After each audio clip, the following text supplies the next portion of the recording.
Cattle recognize individual human faces and remember them for years.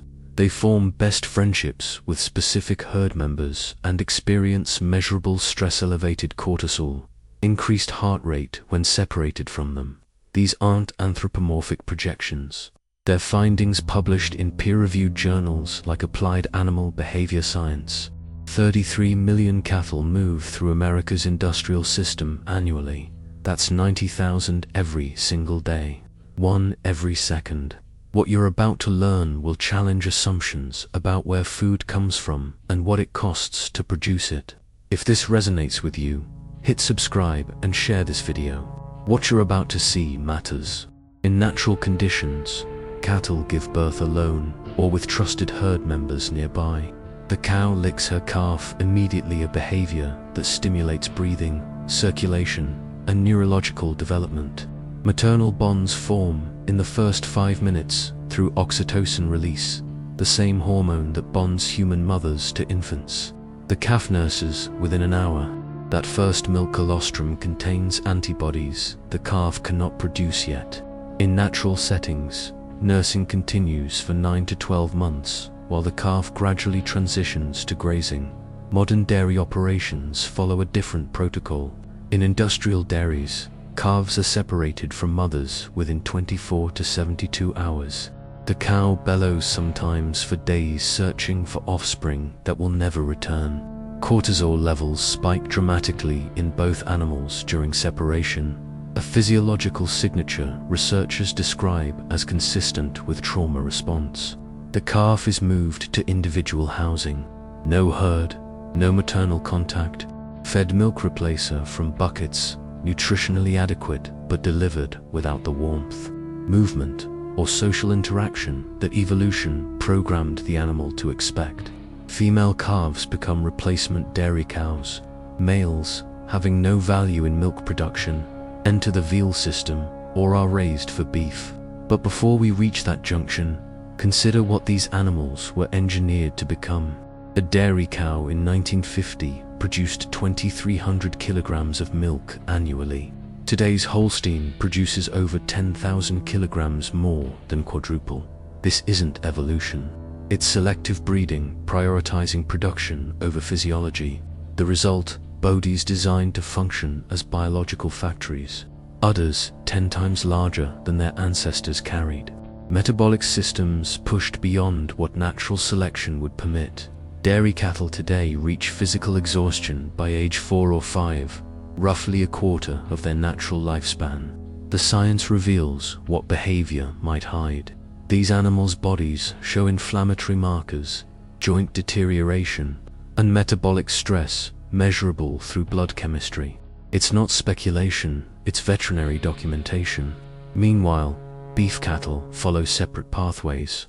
Calves remain with mothers longer, typically 6 to 8 months before weaning. They spend months on pasture, then enter the feedlot system, where the industrial model fully engages. That transition marks the beginning of systematic confinement. Picture standing at the center of a feedlot holding 50,000 animals. The sound of hooves on packed dirt stretches in every direction, a low rumble that never stops. The air tastes metallic, heavy with ammonia from concentrated waste. Dust rises in visible clouds when cattle shift position, coating everything in fine particulate. American feedlots concentrated animal feeding operations under EPA classification can legally house unlimited numbers of cattle provided waste management protocols are followed. Most operations hold 10,000 to 50,000 animals in spaces measured in acres, but experienced in density. Each animal occupies roughly 250 square feet in area, 15 feet by 17 feet. Enough to stand, lie down, move several steps. Not enough for behaviors cattle evolved to perform.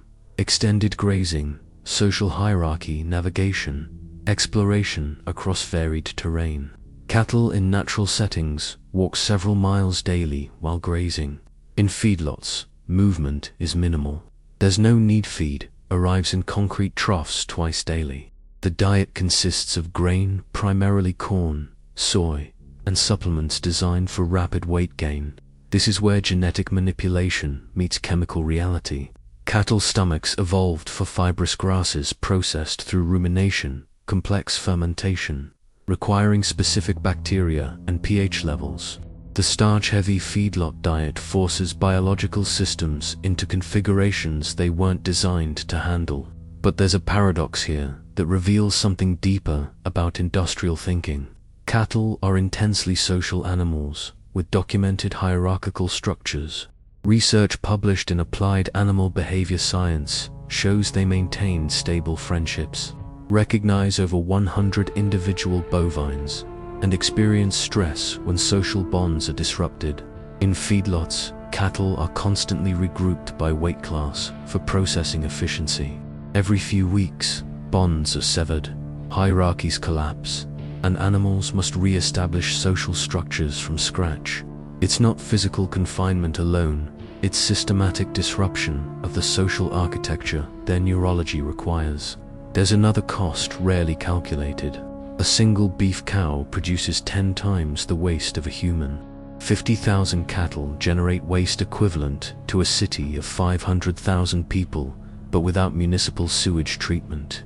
That waste stored in open lagoons or applied directly to fields leaches into groundwater creates toxic algae blooms in downstream waterways and makes adjacent communities unlivable during application events when manure is aerosolized across cropland. While cattle suffer inside the fences, ecosystems collapse outside them. This is success by industry metrics. A feedlot steer gains 3 to 4 pounds daily on the engineered diet. From entry at 600 pounds to slaughter at 1,300 to 1,400 pounds takes 4 to 6 months. The operation is extraordinarily efficient at converting grain to muscle mass. What remains invisible are the conditions hidden beneath that efficiency. But what's visible from outside the crowding, the concrete feeding systems, the industrial scale, represents only what cameras capture from fence lines. Beneath behavioral stoicism lies a layer of suffering that requires veterinary tools to measure, but research confirms exists. From external observation, cattle appear docile, standing quietly, occasionally chewing cud, moving slowly between feed bunks and resting areas. But veterinary science documents a different reality. Chronic pain conditions affecting 20 to 55% of animals in industrial operations, concealed beneath instinctive strategies that evolution taught prey animals never show vulnerability where predators might notice. Lameness, painful inflammation of hooves and joint shranks among the most prevalent conditions.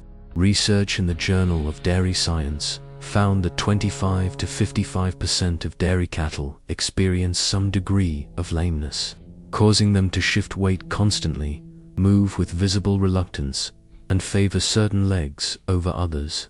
Think of walking on severely infected blisters that never heal. Treatment exists, anti-inflammatory medication providing genuine relief. Cost: $3 to $5 daily per animal. In operations where profit margins average under $1 per head, comprehensive pain management becomes economically unviable. Animals continue functioning until they cannot. The grain-heavy diet creates ruminal acidosis, a condition where stomach acid erodes the rumen lining. Cattle evolved to digest fibrous grasses through fermentation in their four-chambered stomachs. The starch-heavy rations of corn and soy that accelerate weight gain drop stomach pH to levels that damage tissue. Gastroenterologists describe it as comparable to chronic severe acid reflux in humans. The damaged rumen lining allows bacteria to enter the bloodstream, forming liver abscesses, a condition USDA inspectors document in 12 to 32% of feedlot cattle at slaughter. Not anomalies, expected outcomes. Bovine respiratory disease, essentially pneumonia, affects 15 to 45% of feedlot cattle. Ammonia from concentrated waste irritates lung tissue. Dust from dried manure creates chronic inflammation. The result: labored breathing, persistent coughing, reduced oxygen efficiency. Watch a steer across the pen. Notice the slight flare of nostrils, the deliberate pace of breathing, the the way he holds his head lower than others. Those are clinical signs veterinarians recognize immediately, but that casual observers miss. Treatment follows economic logic. Antibiotics are administered when death risk outweighs medication cost, not as welfare intervention, but as asset protection. In dairy operations specifically, mastitis bacterial infection of the udder affects 30 to 50% of cows annually. The infection causes painful swelling in tissue that's mechanically milked 2 to 3 times daily, regardless of condition. Dairy cattle have been selectively bred for udders 10 times larger than natural proportions.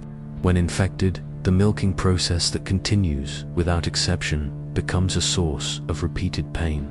Tissue stretches, inflames, sometimes develops scar tissue that never fully heals. These conditions persist not from ignorance, but from economic structure. Cattle in industrial agriculture aren't individuals, they're production units with calculable inputs and measurable outputs. When treatment costs exceed unit value, intervention becomes irrational within the financial model governing operations. What looks like tolerance is often concealment. Cattle are prey animals. Evolution taught them to mask vulnerability. Showing pain invites predation in natural environments. But science can measure what behavior obscures.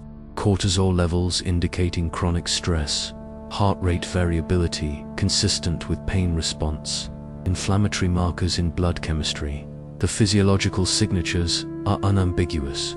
These animals' bodies are documenting conditions their behavior is evolved to hide.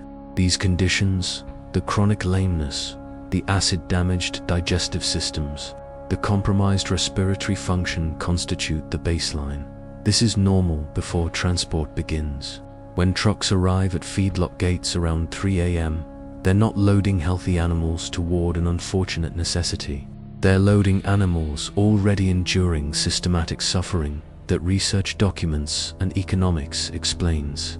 Transport to slaughter averages 400 kilometers in the US, though cross-country shipments can exceed 2,000 kilometers.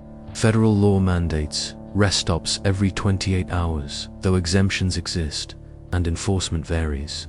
Inside a cattle trailer at highway speed, the floor sways. Animals brace against lateral forces with each turn. Hooves slip on metal grating designed for drainage but offering minimal traction. Temperature fluctuates wildly below freezing in winter, above 105 Fahrenheit in summer with no climate control beyond ventilation slots. The physiological impact is measurable. Research published in the Journal of Animal Science documents transport stress markers, elevated cortisol, immunosuppression making animals more susceptible to disease, dehydration from hours without water access, muscle tissue damage from maintaining balance on unstable flooring. Weaker animals, those already compromised by chronic conditions, sometimes collapse during transport. Industry terminology calls these downers. USDA regulations prohibit slaughter of non-ambulatory cattle, but animals who survive transport but cannot walk upon arrival face extended suffering while handlers decide protocols. The sound inside these trailers, a constant mechanical rumble mixed with the scrape of hooves on metal, continues for hours, sometimes 8 hours, sometimes longer if delays occur. No food, limited water or none, no rest, just the sensation of motion and the proximity of dozens of other animals equally stressed by circumstances. Evolution provided no framework to understand that transport stress doesn't just affect cattle. Research shows it creates public health implications through immunosuppression. Stressed, immune-compromised animals arriving at slaughter facilities are more likely to shed pathogens, C. coli, salmonella, that can contaminate processing equipment and meat products. The system that brutalizes animals also creates disease vectors affecting human consumers. Then the trucks reach their destination. American slaughter facilities process cattle at remarkable speeds. Large operations handle 400 animals per hour, one every 9 seconds. The pace is dictated by USDA inspection requirements, and production efficiency targets. The process follows standard protocols. Cattle are moved through race's narrow chutes, allowing single-file movement. They enter the stunning box individually.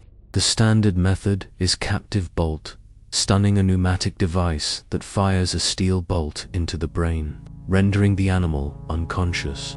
When successful, the animal collapses immediately. The throat is then cut to cause exsanguination, bleeding out. Death occurs from blood loss, not the bolt itself. Industry literature describes this as humane when performed correctly, but when performed correctly requires acknowledgement of failure rates. Audits conducted by Dr. Temple Grandin, animal welfare consultant who works within the industry to improve practices, found stunning failure rates varying from less than 5% in well-managed facilities to over 30% in operations with inadequate training or equipment maintenance. For animals in that percentage, consciousness may persist during throat cutting. No second chances, no overs.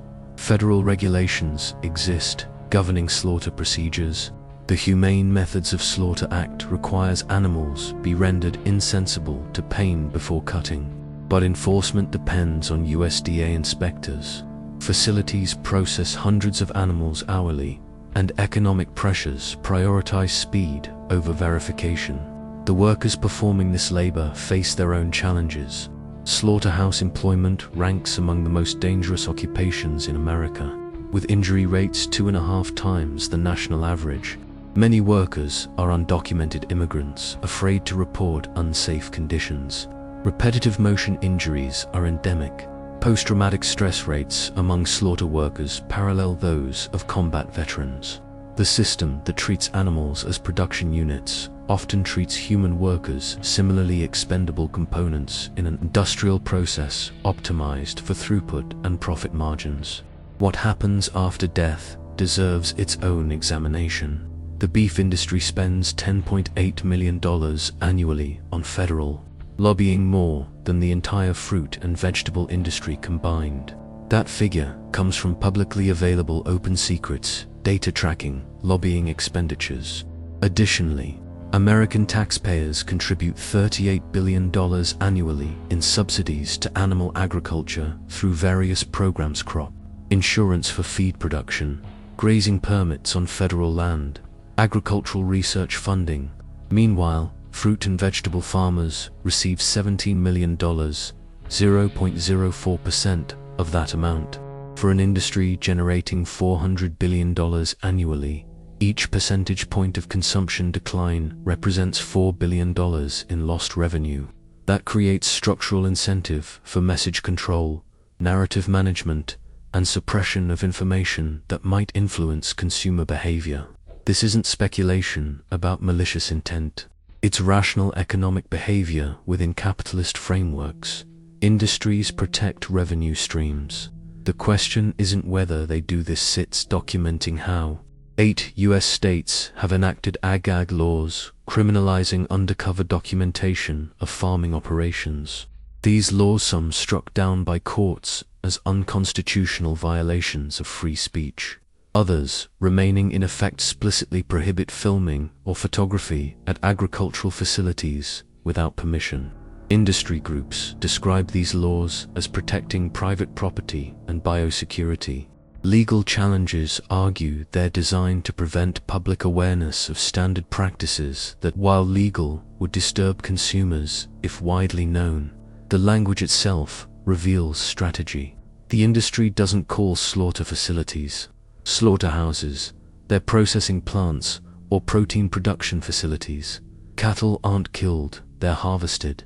These aren't accidents of terminology. They're calculated linguistic distancing documented in industry marketing materials. Corporate agriculture also employs food influencer marketing, paying social media personalities to promote products without always disclosing sponsorship. Investigation by the New York Times revealed major meat companies funding influencers who present themselves as independent nutrition educators while advocating for animal product consumption. This isn't conspiracy theory. These are strategies documented in public records. court cases, and award-winning investigative journalism. The question isn't, why would they hide this? It's how much does transparency cost quarterly earnings? The answer appears in financial reports showing correlation between documentary exposures and temporary consumption declines. But cattle's journey doesn't end at slaughter. Parts you'd never suspect end up in products used daily. Look around. 3 to 5 items within arm's reach likely contain cattle. Byproducts and none are obvious ones, like leather or beef. Stearic acid, rendered from cattle fat, becomes an ingredient in car tires, asphalt, pavement, and rubber products.